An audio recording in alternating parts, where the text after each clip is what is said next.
Hi guys, welcome back to my YouTube channel let's do with Ushasi. আমি উষসী। আজকে আমি বানাবো একটা সিম্পল রেসিপি, যেটার নাম হচ্ছে চিকেন কষা বা চিকেন কারি। আমি দেখতে পাচ্ছ এখানে প্রথমে পেঁয়াজ বাটা নিয়ে নিয়েছি, আদা বাটা নিয়ে নিয়েছি, তারপরে আমি নিয়ে নিচ্ছি এখানে টমেটো, আর এখানে দেখতে পাচ্ছ কাশ্মীরি মির্চ রয়েছে, আর এখানে দেখতে পাচ্ছ জিঞ্জার গার্লিক পেস্ট আর চিকেন মশলা রয়েছে, আর তেজপাতা রয়েছে এখানে। এরপরে চলো আমি মাংসটাকে ম্যারিনেট করছি।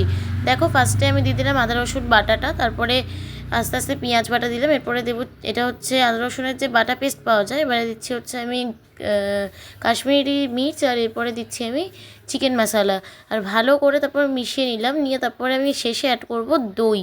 দেখতেই পেয়েছো, দইটাকে অ্যাড করে দিলাম, তারপরে ভালো করে মিশিয়ে প্রায় 1 থেকে 1.5 ঘন্টার মতন আমি এটাকে ম্যারিনেট করে রাখলাম। আচ্ছা, এবারে চলো দেখাচ্ছি কীভাবে বানাবো। কড়াইতে দেখতে পাচ্ছ আমি সর্ষের তেল দিয়ে দিচ্ছি। সর্ষের তেল দেওয়ার পরে আমি দেখতে পাচ্ছ পেঁয়াজটা দিয়ে দিলাম, পেঁয়াজ কুচুটা বা পেঁয়াজের যে পেস্টটা, আর যেটা মানে আমি ঘরে বানিয়েছি ওইটাই। আচ্ছা, এরপরে তোমরা দেখতে পাচ্ছ কড়াতে আমি তেলটা দিলাম, কারণ ওইটাকে আমি তুলে নিয়েছি, আধা ফ্রাই করে ওটাকে আমি তুলে নিয়েছি। এরপরে দেখো আমি এখানে আরেকটু তেল দিয়ে দিয়েছি, তেলটাকে পুরো একদম গরম হচ্ছে, আমি ওখানে দিয়ে দিলাম আদা পেঁয়াজের মানে আদা রসুন পেঁয়াজ যে পেস্টটা পাওয়া যায় বাজারে কিনতে পাবো, এই পেস্টটা দিয়ে আমি ভালো করে নাড়িয়ে নিচ্ছি। আচ্ছা, তারপরে আমি কী করব, তারপরে আমি আস্তে আস্তে দেবো হচ্ছে কাঁচা রসুন। দেখতে পাচ্ছ কাঁচা রসুনের কয়েকটা কোয়া আমি অ্যাড করে দিলাম। আমি বারবার বলে দিচ্ছি, এটা কিন্তু আমার ইনোভেশনে করা রেসিপি।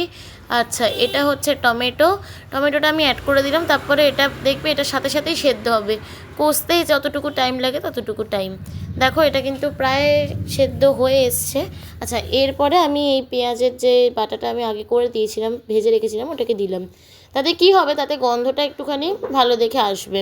আচ্ছা, এরপরে আমি নাড়াচাড়া করে দিলাম, তেজপাতাটা অ্যাড করেছি মাঝখানে। তো দেখো কীরকম ধোয়াটাকে কীরকম ক্যামেরা আমার ক্যাপচার করছে, দেখো দেখো দেখো। আচ্ছা, এরপরে আমি চিকেন মশলাটা দেবো। দেখো, এখনও কিন্তু আমি মাংসটা দিইনি, ঠিক আছে, এখনও মাংসটা আমার দেওয়া হয়নি। আচ্ছা, এরপরে কাশ্মীরি মির্চটা দেবো। কাশ্মীরি মির্চটা কিন্তু জাস্ট ফর কালার্স, তোমাদেরকে আমি আগেই বলে দিয়েছি, কালারের জন্য কাশ্মীরি মির্চটা ইউজ করবে।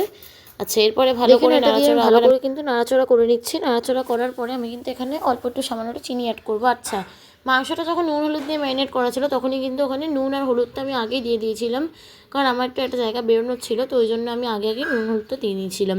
আচ্ছা, এরপরে দেখো আমি এটাকে ভালো করে নাড়াচাড়া করাচ্ছি, কষাচ্ছি। এরপরে আমি আলুগুলো দিয়ে দেবো, একটু এক্সট্রা জল আমি অ্যাড করবো, করে আমি আলুগুলোকে দেবো। তারপরে একটু চেরা কাঁচা লঙ্কা অ্যাড করব, চেরা কাঁচা লঙ্কা অ্যাড করে আদা রসুন পেঁয়াজ বাটা অ্যাড করে এইবারে আমি চিকেনটাকে দেবো, যতক্ষণ না পর্যন্ত ফুটছে, ভাপে এটা হচ্ছে। এবারে তোমরা দেখে নাও চিকেনটা যথেষ্ট সেদ্ধ হয়ে গেছে, আমি নাড়াচাড়া করছি। এই করতে করতে আমার রেসিপিটা এখানেই এন্ড করলাম। ভালো লাগলে একটু লাইক কমেন্ট করে দিও প্লিজ।